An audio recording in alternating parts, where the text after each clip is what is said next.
Hi, Dr. Vicki Peterson here. I wanted to elaborate on a video I did last week on non-alcoholic fatty liver disease. So as a patient, you could be told by your doctor that you have non-alcoholic fatty liver disease. You might just be told you have a fatty liver.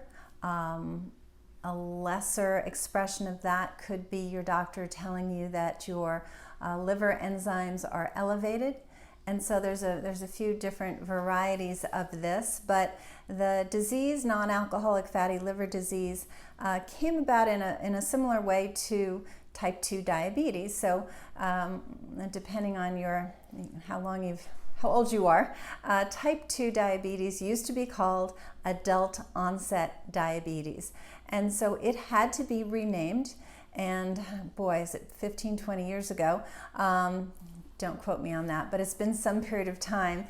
And so we had to stop calling it adult onset because too many children were getting adult onset diabetes. And so they changed it to type 2, and then the autoimmune disease type 1 diabetes that's classically found in youth, that was called type 1, and now we had type 2 because, again, so many kids were developing type 2.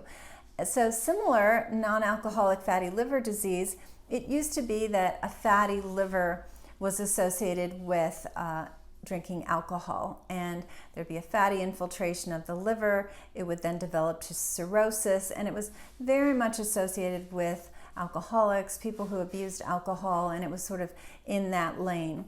But then all of a sudden we started seeing elevated liver enzymes and a fatty infiltration of the liver in people who said, I don't drink. And I remember a friend of mine, and this is going back probably 15 years now, and his aunt had fatty liver, and she was a very, well, anyway, her size really doesn't matter, but she was kind of a petite woman, but she was a bit of a firecracker, and her doctor's like, Mary, you really just have to drink less.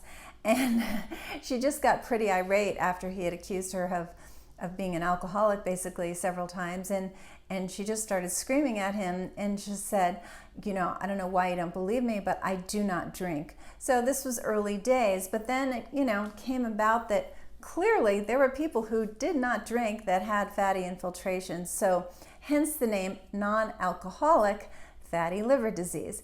And it's quite common. 20% of Americans have it. It's not just common in the US, it's pretty common worldwide, at least in industrialized nations. And those who are morbidly obese, up to 90%, have non-alcoholic fatty liver disease. So you're seeing that association right away. That fatty infiltration and someone being obese is a huge correlation. But what do you do? So too often, I find here at the clinic, patients are told in the early days when their liver enzymes are elevated, they're told, well, a little elevation, don't worry about it, we'll watch it. That's the last thing you want to do is watch it, because watching is not changing. It's just going to get worse. Something's either going up or it's going down. And so it's non-alcoholic fatty liver disease is absolutely a disease of lifestyle, as is heart disease, as is type 2 diabetes, as is obesity.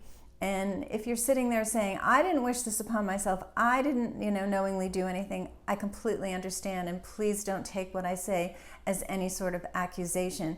You can be doing something unwittingly, meaning unknowingly, and create issues with your health that you don't know are a bad thing.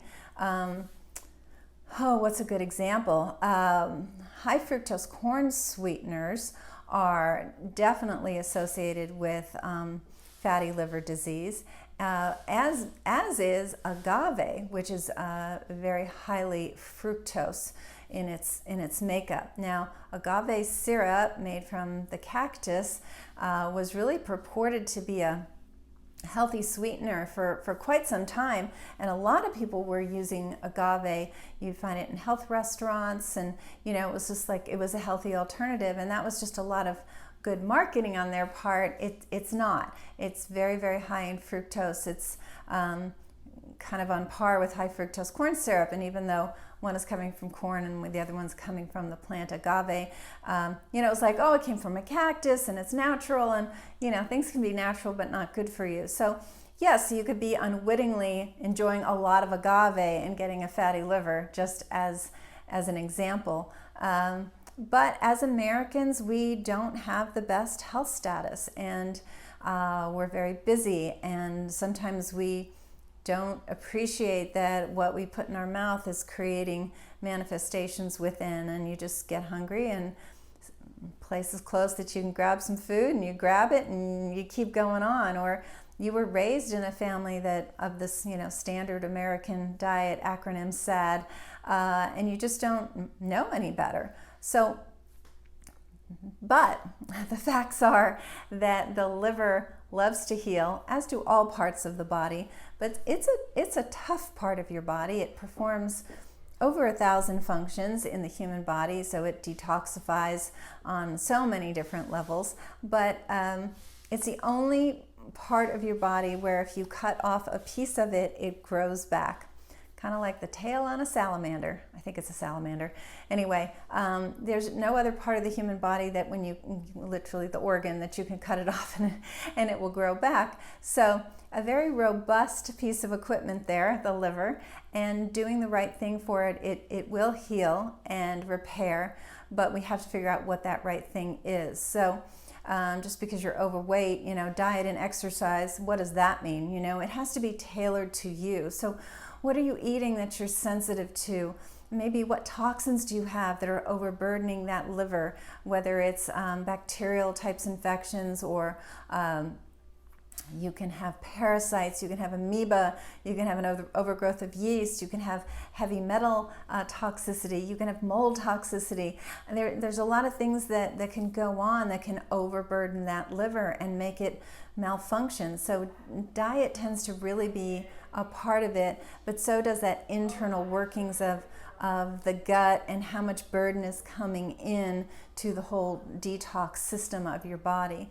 Now, genetics can be at play a bit, and so we do nutritional genomics here at the clinic and say, well, what is it that maybe is thwarting your detoxification a little bit, so that we can support you better genomically, so we can look at that. But it's natural. There's no drugs involved, and the faster you jump on this, the better.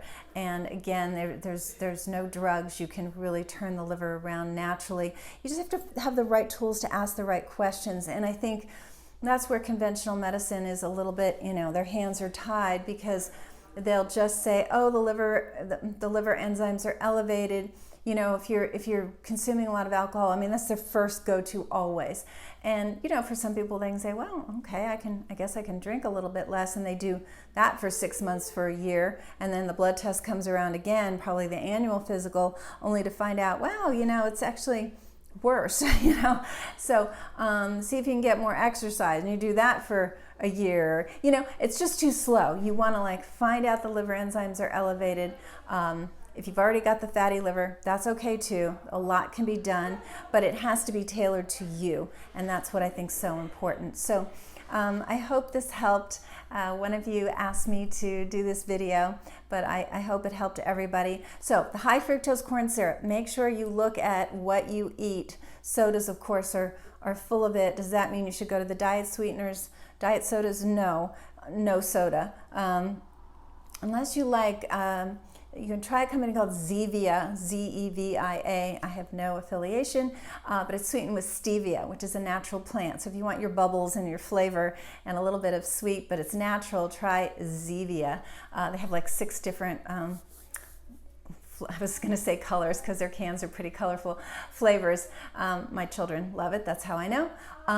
But yeah, no artificial sweeteners. Those are dangerous. Stay away from the high fructose corn syrup. Start looking at all the labels of the things you eat and identify any high fructose corn syrup in the foods you're eating. And then if you've been eating agave, no more of that either. And one other question that I'm going to ask for you, which is, what about fruit? Fruit is loaded with fructose. Totally apples and oranges. No pun intended. But what I mean by that is that the fructose in whole fruit is very, very, very different than that found in high fructose corn syrup or agave. Fruit is great for you. Some of the best are citrus and berries, apricots, watermelon in moderation, but yeah, the citrus and berries are wonderful. Pomegranate is great, so those are immune boosting in particular.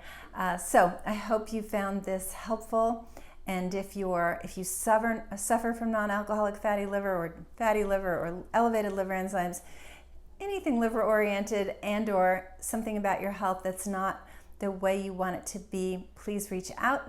That's why we're here. We see people from all over the country, so local and long distance. Give me a call, 408-733-0400. I'll talk to you soon.